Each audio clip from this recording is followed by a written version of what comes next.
Hold up. Wait a minute. This is Carla Renata, aka the Curvy Critic, and I shoot straight from the hip. Yeah, you know I'm always shooting straight from the hip. Let's take a trip around the curve. Hey everybody, how you doing? Good to see you, good to be seen. It's your girl Carla Renata, aka the Curvy Film Critic, and I am back with another episode of the Curvy Film Critic with Carla. I know y'all are happy to hear me and see me. So, having said that, Spider-Man is back, baby. I've got some thoughts. Dominic Sessa and Antonio Banderas have a new film, and so does Olivia Wilde. And we're going to get right into it. But before we do that, let me tell you about some news and things that's happening. So, in the spirit of talking about Chef Tony and Tony Bourdain, there's this event that is happening. It's called Industry Night, and they're going to do a special advance screening of Tony, the movie that stars the two people that I just mentioned. And it's going to be all over the country. They're going to have it in Austin, Atlanta, LA, a bunch of different places, but I want to tell you a little bit more about it so that you are a little bit more informed. It's in association with A24, Open Table, and Square, and they're celebrating restaurant workers with this industry night and screenings of Tony. So if you go, so they've joined forces.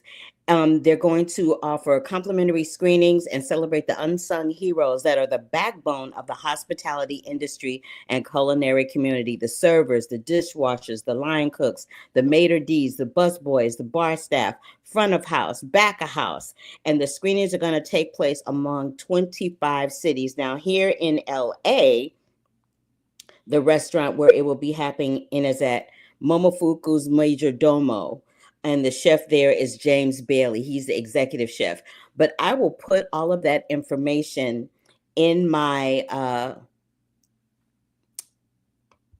site that's listed below, thecurvyfilmcritic.com, and I'll have all the chefs and I'll have all the cities so that you guys will know where to go. It's happening only on one night, and that is August 3rd, which is tomorrow. And the screening of Tony hits theaters on August 7th. And it'll be in New York and LA on August 7th, and then it expands nationwide on August 21st. And I'll get more into that film a little bit later. In addition to that, I want to tell you about this thing that's happening in New York. In LA, it's a celebration of the industry's most beloved performers, Marty Short. The American Cinematheque has partnered with him, and they're doing what they call a Martin Short weekend next weekend, August 8th and 9th. They're going to do special conversations of his work in Only Murders in the Building, Life is Short, his Martin Short documentary, The Three Amigos, and Clifford 3. They're happening, these special conversations are happening at the Arrow Theater and Los Feliz 3. You can go to americancinematheque.com to get more information about that and hear his conversations with Ron Howard, among other things, in his documentary, Life is Short. Director Tasha Smith, who you might know from the Why Did I Get Married film series with Tyler Perry, she is set to direct a new original comedy called Women Like Us. It's starring Whoopi Goldberg, Jennifer Lewis, Vanessa Williams, and Vivica A. Fox. Baby, pack your bags. The ladies are headed to the Hamptons in this new original Netflix comedy, and it's going to be a time. Now, it follows a recent widowed woman who is dragged to the Hamptons by her lifelong friends and sisters on what should have been her 30th wedding anniversary. The weekend becomes a reckoning about grief, marriage, and sisterhood that's carried them throughout the years, as well as the realization that dreams don't have an expiration date. And in other words, there's plenty of emotional baggage to come around. So again, the title is called Women Like Us, and it is being directed by Tasha Smith. Jimmy Jam and Terry Lewis are headed back to the Strip, baby, with their Nothing But Hits. It's returning to the Voltaire for 7 final dates at the Venetian Resort in Las Vegas. This is a multi-platinum duo responsible for a lot of hits that were done by Janet Jackson, they've done so many hits. I don't even want to go down the list, but they've done a zillion different hits, and you will really, really love seeing them. The performances are expected to happen in September and October, and the morning show is saying goodbye. Apple TV Plus has revealed that the fifth season of the Reese Witherspoon, Jennifer Aniston-led drama series, which will premiere next year, will be its last. Season 5 is currently in production, and in addition to the cast that includes Mark Duplass, Billy Crudup, Karen Pittman, Nicole Bahari, John Hamm, Reese Witherspoon, and Jennifer Aniston, they're going to be joined by Lizzie Kaplan, Sean Hayes, Jeff Daniels, and Jesse Williams to close out season 5. Streaming this week, The Devil Wears Prada 2 is coming to Disney Plus and Hulu. It is Hulu rather. It's streaming there right now. Also streaming at HBO Max is the drama with Zendaya and Robert Pattinson. And Super Mario 3 is streaming on Peacock. In addition to that, over at Netflix, we have the bombing of Pan Am 103, about that Pan Am flight that got bombed. And last but not least, Lioness, which is over at Paramount Plus. They are celebrating season 3 of that show. So y'all got lots of stuff to catch up on and lots of things to see. Oh, and also Batman Caped Crusader season 2 is happening on Prime Video. All right, that just about does it. So usually I'm gonna come back so that you can actually see me. Usually I talk about what I did the week before, what I was up to, and all the shenanigans that is me. But I did do one thing. Most of my week was doing interviews that are coming up in the following weeks with the people from the documentary Cookie Queens and Women in Blue and a couple of other projects. But I made a little trip to this city right here. Can't tell you what it's about, but I can tell you I was in that city. So stay tuned for some coverage coming about what I was doing in that city. And then later on this month, I'm going to be hopping over to D23 in Anaheim to celebrate all things Disney. At the end of the month, beginning of September, I guess, I'll be headed back to the mountain of Telluride, Colorado to do the Telluride Film Festival. And then right after that, I'm heading on over to TIFF. This is the busy time of the year for your girl, and I'm very excited because I love everything about it. All right. So Olivia Wilde is back with a new movie. It's called I Want Your Sex. It stars her and Cooper Hoffman. Now, it's not to be confused with the George Michael song by the same name, just so that you know what's going on. This is an erotic comedy thriller that is directed by Greg Araki that follows Elliot, played by Cooper. He's a young man who becomes the BDSM muse for a sexual subordinate of his boss, a famous artist named Erica Tracy, played by Olivia Wilde. It's leading into a dangerous web of mystery and murder. Now, this is the thing about this particular film. I kind of love it, and I don't know what that says about me. I don't know if that says I have a sixth sense of humor or what, but I kind of love this movie. It's so funny that she's in the invite where she's kind of playing this repressed person sexually. And in this film, she's like, ooh, baby, it's like her freak flag is flying every which way but loose. The twist of this movie is that it opens with this noir style flash forward showing Erica's lifeless body floating in this swimming pool. And Elliot instantly becomes the prime suspect for obvious reasons because they're in this relationship.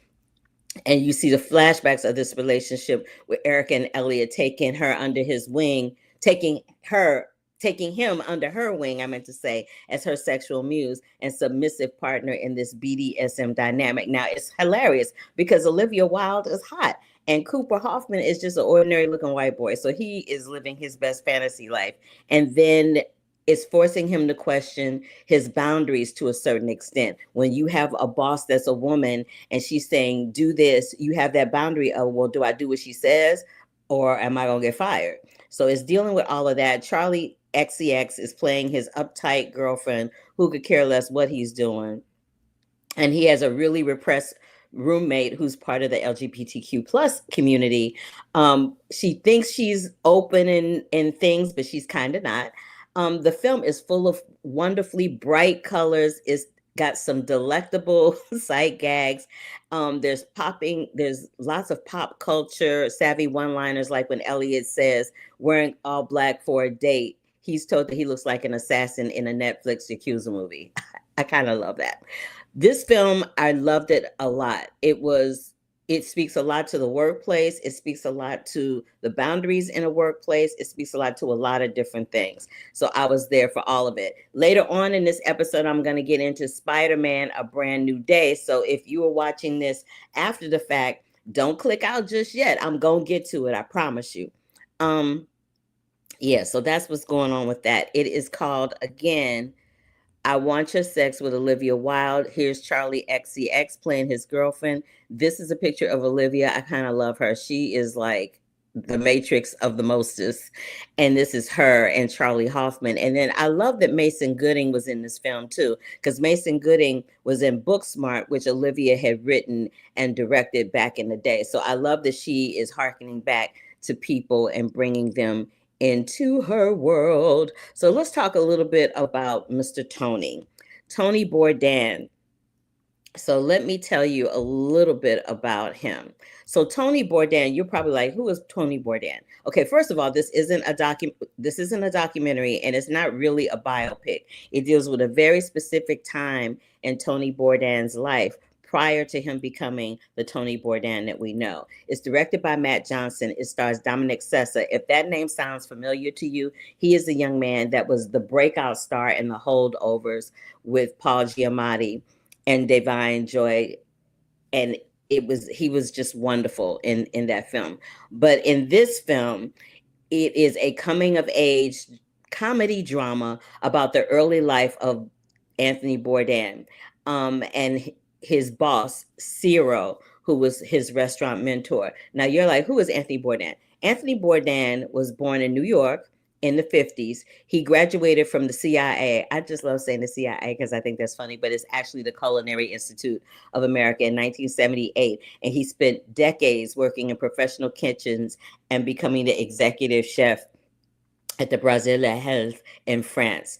His literary breakthrough, though, came when he published Kitchen Confidential in 2000. It was brutally honest and it was funny, and it looked into the gritty underworld of restaurant kitchens that made him a breakout star. Anthony Bourdain died by suicide in June of 2018 in France.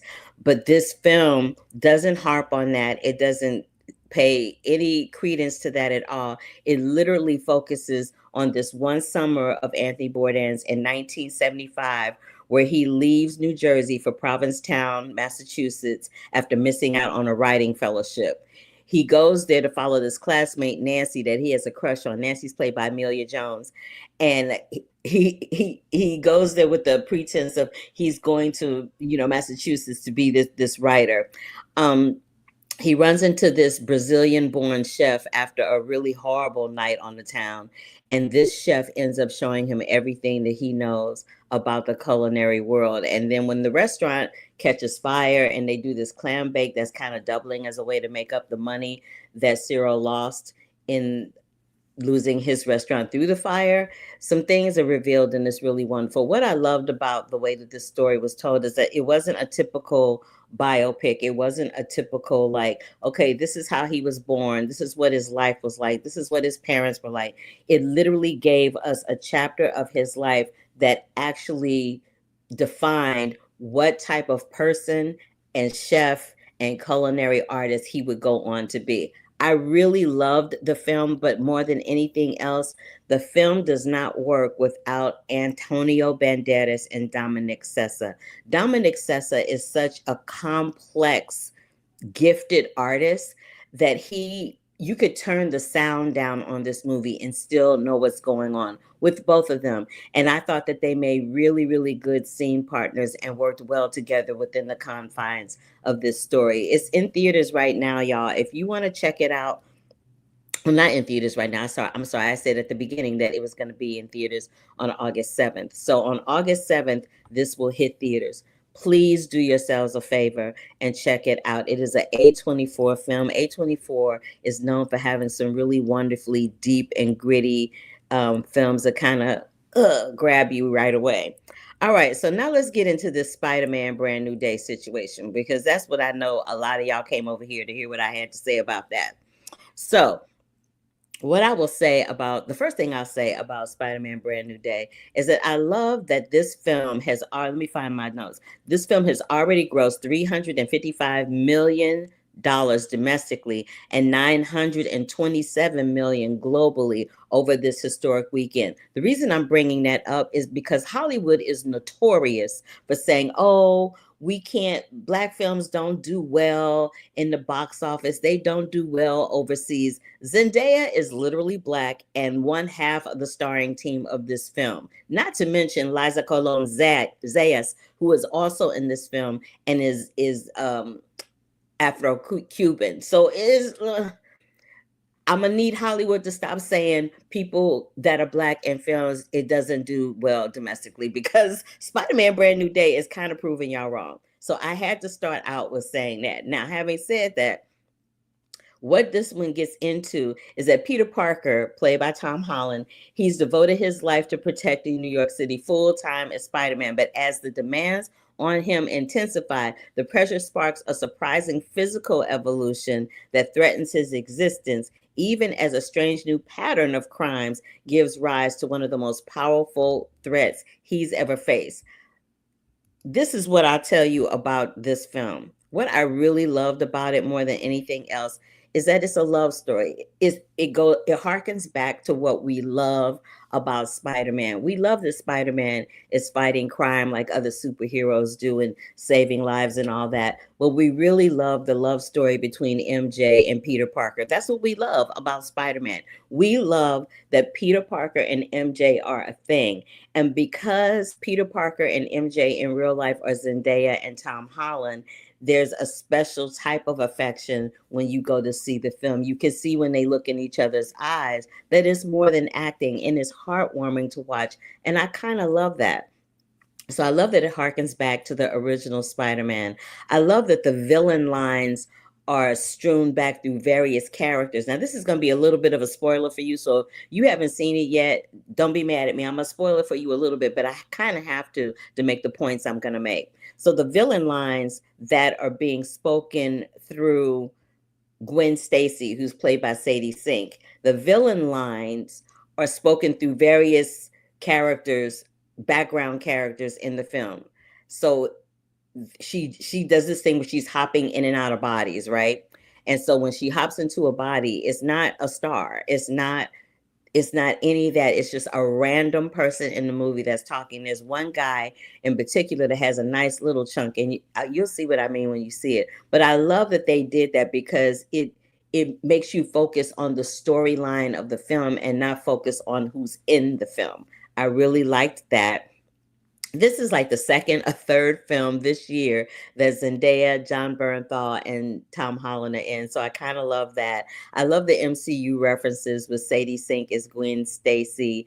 The Hulk is in there, and Black Widow being played through Florence Pugh. Baby, her scenes in the sauna steam room thing are everything. I kind of love that. And I love the overall theme of the film about protecting those you love. So Spider-Man is consistently trying to protect Ned and MJ. He loves them, and he realizes that because he wasn't able to protect May, his aunt, that is why she's no longer with us. So this is why the last film, where we pick up this time, the last film, he had Doctor Strange wipe anybody's memory that knew him so that he could keep them safe. So imagine being you and you ask somebody to wipe the memories of everybody. This makes me emotional talking about it.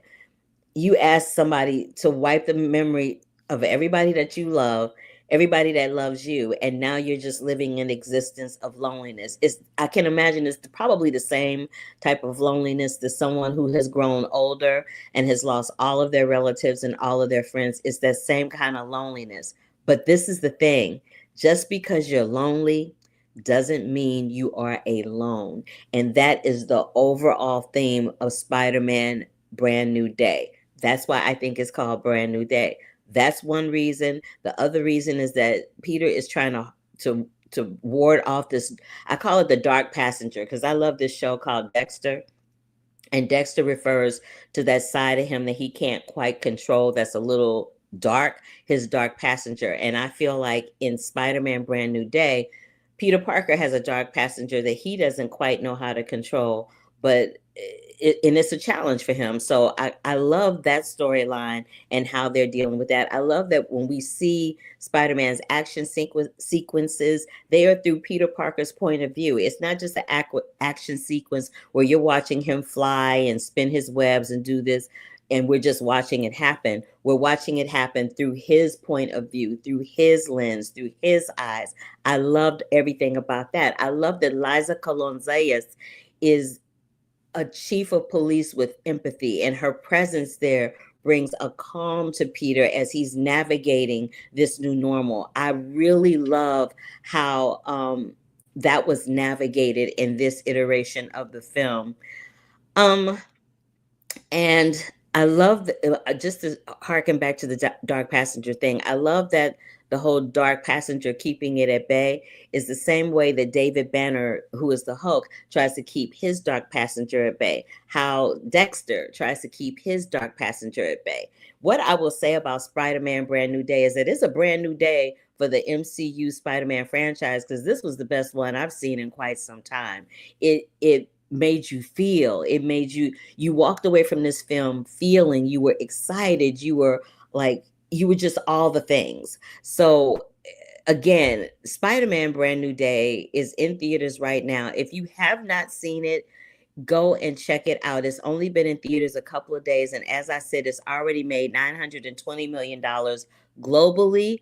But y'all, it is definitely worth the watch. I'm telling you right now. So let's recap, shall we? If you have not caught up with the morning show, get ready to catch up, because seasons 1 through 4 are currently streaming. You can catch them and watch them right now to prepare for season 5 next year, which will be its last season. Season 3 of Lioness is up, so you can catch up on season 1 and 2 right now if you have the opportunity. It stars Oscar winners Nicole Kidman and Zoe Saldana. Jimmy Jam and Terry Lewis are hitting the strip, so get your tickets for that with their Nothing But Hits show. And you can check out The Devil Wears Prada that is streaming over on Disney Plus and Hulu. You can check out The Drama with Zendaya on HBO Max. You can check out The Bombing of Pan Am 103 on Netflix. You can also check out Super Mario 3 movie on Peacock, and you can check out, is that everything? Oh, and Batman Caped Crusader on season 2. In theaters right now is Spider-Man Brand New Day. Tony with Dominic Sessa and Antonio Banderas is coming to theaters on August 7th in New York and LA. It goes nationwide on August 21st. And I Want Your Sex is in theaters right now, starring the indomitable Olivia Wilde and Cooper Hoffman. And then my boy Mason Gooding is up and through there, and Charlie XCX. When I come back in the next few weeks, I will have some more to say about Cookie Queens, a film that I saw during Sundance. I'll be speaking to some of the creatives and people involved in that film. I'll be reviewing The Rivals of Mziah King with Matthew McConaughey.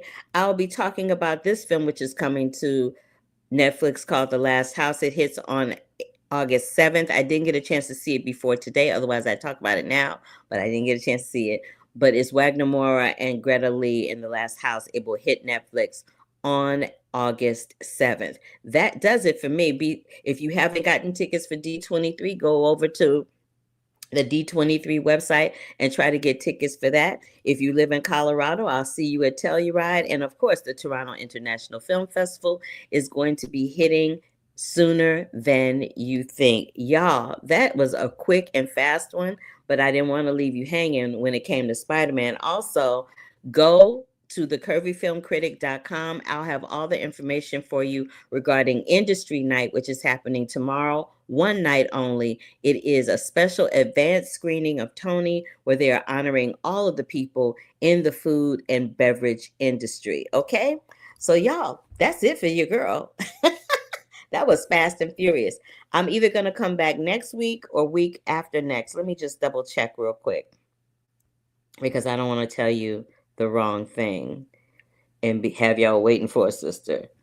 Oh, yeah. I'm going to come back week after next because I'm going to go see the end of Oak Street. I'm going to see Coyote versus Acme. I'm going to see One Night Only, and I'm going to see Women in Blue. I may come back. I may tape something. I don't know. We're going to play it by ear, but I'm trying to do this bi-weekly right now. And I'm also trying to get it up on the audio sites, Spotify, Apple Podcasts, and iHeartRadio. It's been a challenge because, as you know, the Curvy Critic with Carla Renata was on another platform, and it's been a challenge getting all my ducks in a row so that you can listen to it if you don't have the time or the wherewithal to watch the video, okay? But anyway, thank you so much. Love, peace, and hair grease. I love that you come here, whether it's in real time or whether it's after the fact. I'm always so appreciative that you took time out of your day to spend a little 20 minutes to an hour with me. So thank you so much. And love, peace, hair grease, and deuces until the next time. Bye, y'all. Hold up. Wait a minute.